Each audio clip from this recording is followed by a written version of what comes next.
par mail du 22 septembre 2025 à 23h54, M. Cern a posé les différentes questions auxquelles il a été répondu dans le compte-rendu de la commission technique permanente transmise ce jour.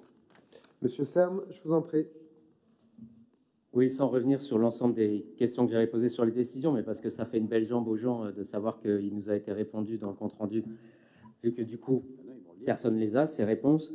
Donc je reviendrai juste sur quelques sujets, notamment, je le redis, sur Alvar, où la réponse qui nous est faite est fausse, puisqu'on nous dit, certes, la décision a été prise tardivement pour encadrer l'allocation du collet d'Alvar à des groupes qui ne sont pas les groupes des classes de la ville, donc à des groupes privés. La décision est prise le 28 avril par Dominique Attia pour des séjours qui ont eu lieu en février et mars, donc hors de tout cadre légal, et on nous dit que les conventions étaient signées avant. C'est faux, les conventions ont été signées après la décision. Il y a des conventions qui datent de mai 2025, donc pour des séjours en février et mars. Donc on est quand même dans une situation complètement aberrante, probablement très problématique d'un point de vue responsabilité civile et pénale, problématique d'un point de vue sécurité tout court, et très sincèrement, au moins sur des sujets comme ça, faites un effort et signez les choses dans l'ordre et dans les temps, parce qu'un de ces quatre, ça va vraiment avoir des conséquences absolument dramatiques.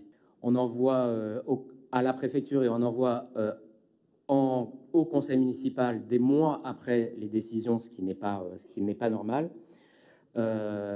Sur la torche olympique, on nous a dit qu'elle finirait par être mise en visibilité du public. J'imagine que c'était quand même pas pour garder dans un bureau, que ce soit celui du maire ou celui d'Olivier Charles ou celui de Mario Guez, je ne sais pas. Enfin voilà. Sur une convention d'occupation précaire qui datait du 4 mars pour prise d'effet le 4 mars. Enfin bon, voilà, il y a des choses qui vont vraiment pas du tout, et il y a des choses qui sont absolument, surtout, incompréhensibles. Et il y avait, par exemple, le cas d'une décision de préempter un local commercial rue du Capitaine Dreyfus. Donc il nous expliquait que c'est préempté pour ne pas avoir un énième restaurant. Sauf qu'en l'occurrence, le projet qui était prévu, c'était un projet de dark kitchen, et qu'on ne peut pas à la fois regretter que des dark kitchens s'installent dans des appartements, dans les copropriétés, et quand, pour une fois, il y a une dark kitchen qui propose de s'installer dans les règles dans un local commercial, on dit non aussi. Donc, c'est un peu... Enfin, donc les raisons... une dark kitchen, c'est une dark kitchen légale, hein. On parle là de vente à emporter. Je crois que vous ne savez pas ce qu'est une dark kitchen, c'est pas grave. Vu les rires qu'il y a, voilà. En l'occurrence, les domaines estimaient que c'était une idée correcte, mais donc vous ne souhaitez pas.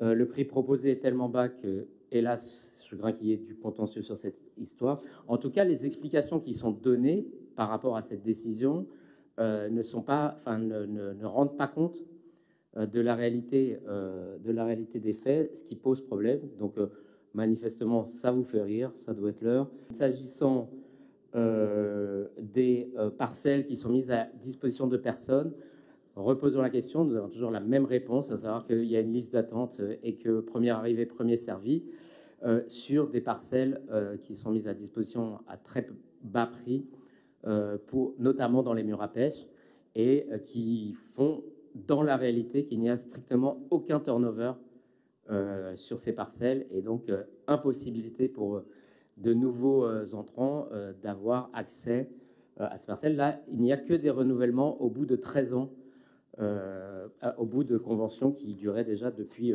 13 ans. Voilà, je vais m'arrêter là parce qu'il y avait d'autres, mais comme vous voulez jamais répondre en fait en séance sur ces histoires de décision, on va probablement en rester là, mais je tenais à dire qu'il y avait quand même des choses pas correctes dans les décisions du maire qui sont faites, rappelons-le, par délégation de ce conseil municipal.